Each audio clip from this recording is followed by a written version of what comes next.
Hey, currently my most viral video on TikTok is the one called What's Going On in the USA, with over 200,000 views, 50,000 likes, 7,000 comments.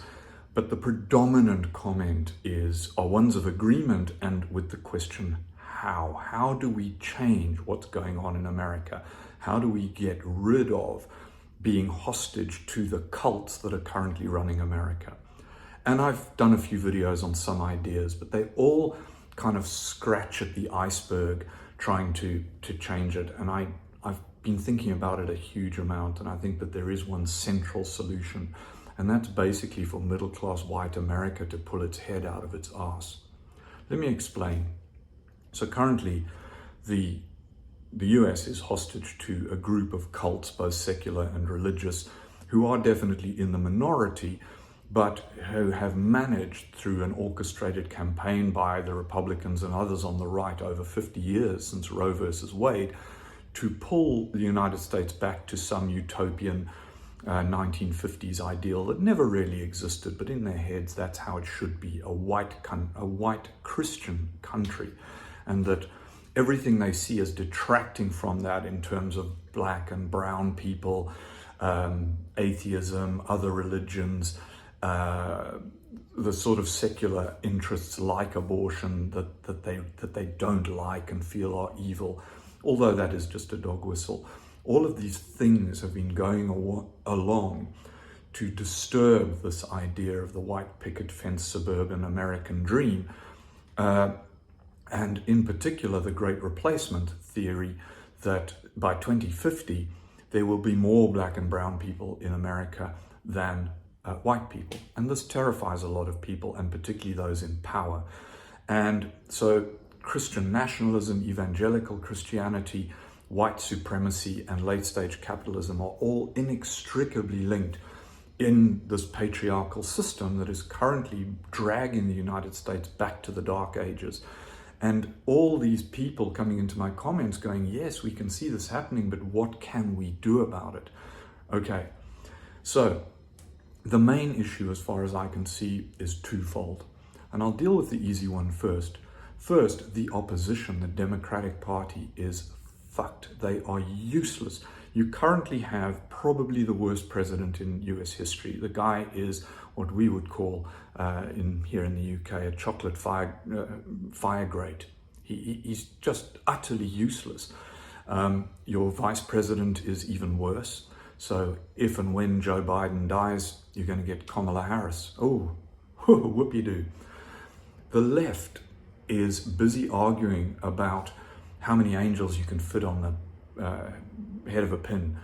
They are getting totally distracted, and this is particularly amongst white progressives who will get absolutely ragingly upset from high school level students through about cultural appropriation and some white kid in dreadlocks, or the sort of struggles that are all short-term and knee-jerk. And I'm not saying that those aren't important, they are, but there's a far bigger picture, and the reason that the right has succeeded so well, in particular in jamming the Supreme Court with these religious racist bigots, is that they have played the long game. They have planned and placed people in power over decades, while the left is distracting itself from issue to issue like Puss in Boots following the laser light.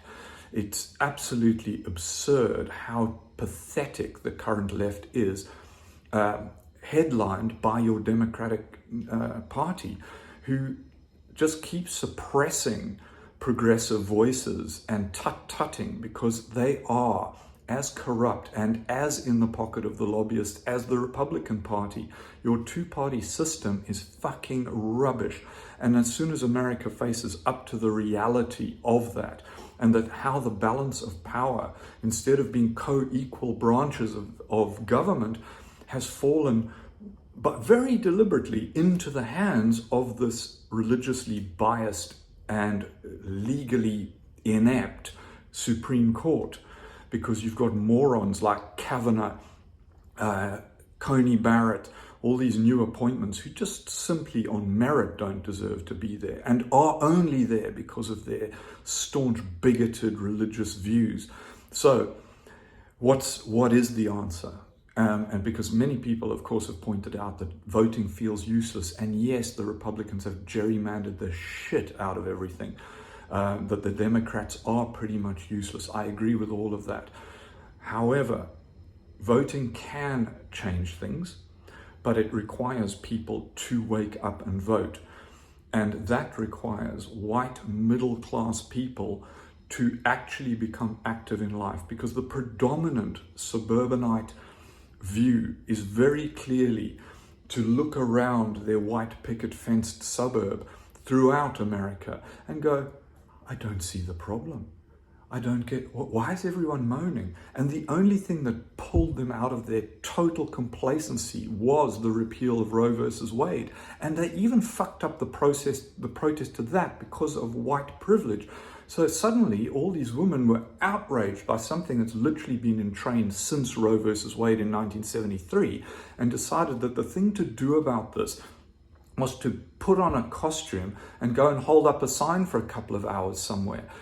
And it's just totally performative and totally useless, because they think, well, you know, white people need to get involved, and they keep talking about the unity they need from black and brown and indigenous people, without recognizing for 1 second that black, indigenous, and people of color protesters, particularly women, have been engaged in community organization and protest for decades. They know what they're doing. They are the ones that need support from white women, but they don't need white women to lead, because all the ideas that most people have seen from these white women who are suddenly outraged have just been total shit.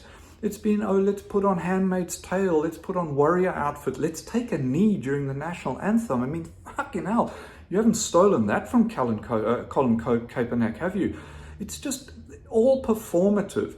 In order to foment real change, you have to address the totality of the patriarchy, including systems of government, voting, late-stage capitalism, inherent racism and misogyny, systemic racism and misogyny. And you have to recognize, particularly in white suburbia, the church's role in this suppression in patriarchy.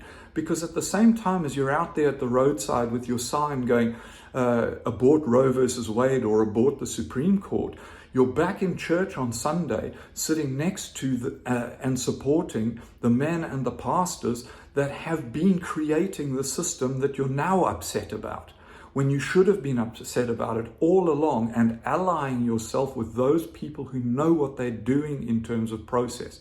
Black, indigenous, and other people of color, and particularly women, because they have felt the boot of oppression literally forever, have been trying to remove that boot. They know how to make long-term protests, long-term constructive, progressive change. And the reason that that has not been successful is because they have not been supported by that vast, complacent majority of white people, and in particular white women.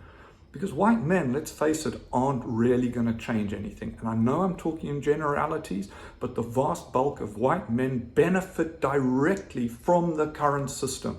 So the individualism, the hedonism, the supposed salvation and redemption of the prosperity gospel and white evangelical Christianity has kept everybody complacent. And the guys at the top, and I mean guys, men at the top of that, have very little incentive to change the system. And so change has to come from women. And currently, most white women, apart from that little outrage that they showed and their performative protests, have sunk immediately back into their complacency and are just clutching their pearls going, oh, America's going to shit. Well, it's in your hands to do something about it. And in order to work out what is the best way of doing that, you need to get involved in community organizations that are led by Black, Indigenous, and other people of color, and particularly women. And you need to think long term, because ultimately change is only going to occur when it affects the pocketbook of the men in power. In other words, you have to attack the systems, and the easiest way to do that is to start creating economic pain. In other words, you have to suffer a little bit in pursuit of what you want and what you know is right. Because if you think that you can change things in a way that does not in any way disadvantage you, you are fucking deluded. There is a price to be paid for this change, because this is a tanker with enormous momentum. And to get it to stop or turn around or change direction is going to take sustained, difficult, committed action. And currently, the vast majority of American women are not committed to that at all, because they're sitting in their nice little suburbs where nothing has changed, where they barely come across any instance of real trouble. And when they do, what do half of them do? They become Karens who phone the police on innocent black families and people. And so that inherent systemic racism needs to be addressed, and real allies need to step forward for long-term change. That is how America is going to change. It is not going to change by you marching through the streets of your town dressed in a Handmaid's Tale holding up a sign. I'm sorry, it just isn't. Unless you do that every fucking day for a year and you stop buying the shit of the men who have created this system. You've got to hit the economics of this. And I'm sorry to rant, but at the moment, all I get is the hand wringing and how do we change? You've got to suffer. Be prepared to suffer to effect change. If you're not prepared to suffer, fuck all is going to change. I'm sorry, but that's the truth.